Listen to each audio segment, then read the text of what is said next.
Bonjour à tous et bienvenue dans notre émission Les métiers que j'aime.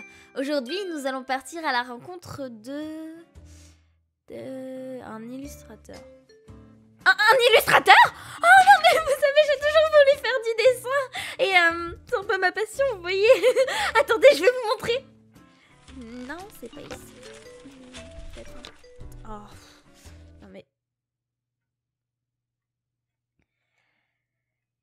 Et c'est pas le moment. Je suis désolée. Donc, nous sommes avec Benjamin Lacombe. Bonjour, monsieur Lacombe. Donc, vous êtes dans votre atelier, là, et... Oh, oh non, mais c'est trop beau. Attendez, c'est vous qui avez... Oh non, mais... Aïe. Ok, désolée, je reprends. Donc, vous pouvez nous expliquer votre parcours professionnel?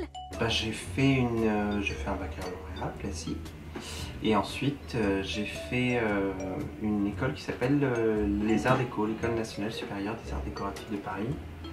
Pendant que je faisais cette école, je faisais une bande dessinée et à la fin de cette école, mon projet de fin d'études est devenu mon premier livre pour enfants et ensuite j'ai continué à faire des livres.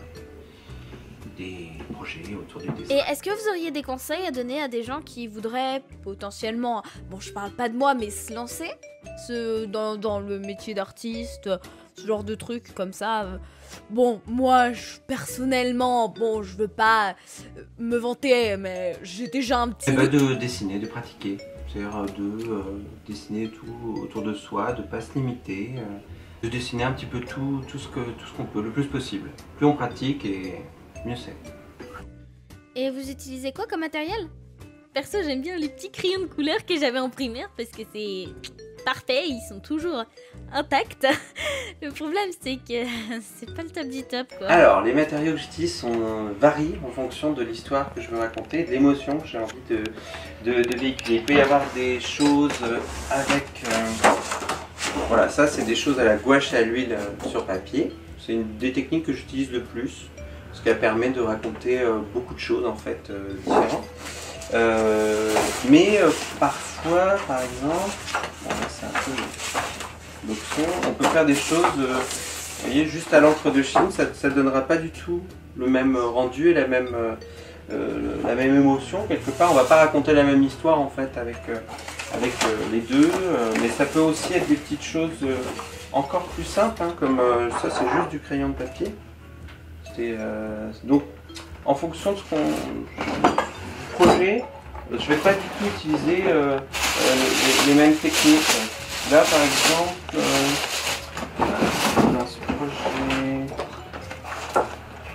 voilà, là on a quelque chose encore plus travaillé au niveau de l'huile parce que c'était un conte très sombre qui racontait une histoire un peu dramatique.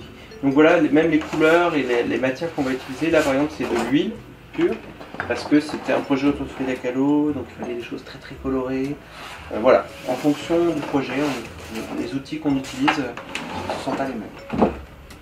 Et c'est quoi vos inspirations? Il y a toujours d'autres artistes et des personnes qui nous inspirent.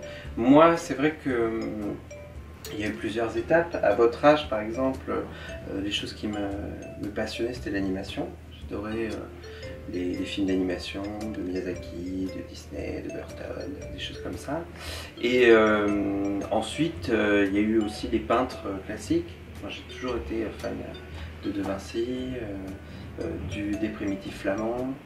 Et puis après, majoritairement maintenant, ce qui m'inspire, c'est beaucoup la photo ou des gens autour de moi. En fait, à chaque fois que je pense à un personnage, il y a toujours quelqu'un auquel je pense qui m'inspire.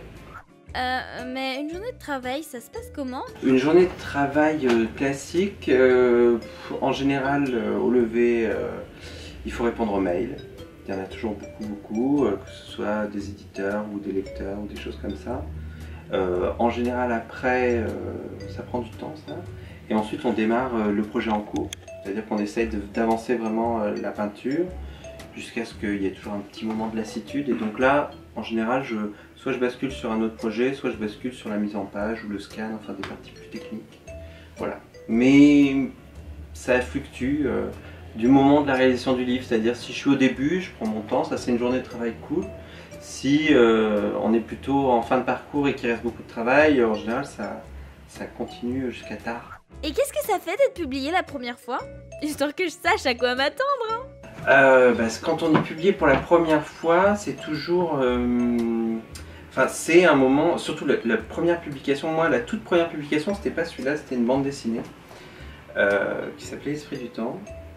Alors à la fois j'étais très excité par sa publication, parce que j'avais eu des dessins publiés avant, mais juste des publicités de magazines ou des flyers comme ça. Là c'était un livre. Mais il y a un autre phénomène qui arrive en même temps que la première publication, c'est la déception, c'est-à-dire que on voit toutes les erreurs.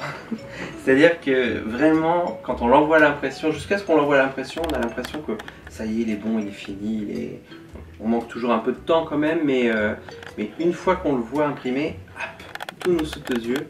Et il est rare qu'un livre, on arrive à l'apprécier tout de suite quand on vient de le publier. Ça prend quelques temps avant presque on s'habitue à lui, on se dit bon, finalement, avec ses défauts et ses qualités aussi, il mérite d'exister. Et pour finir l'émission, vous voulez bien me dessiner?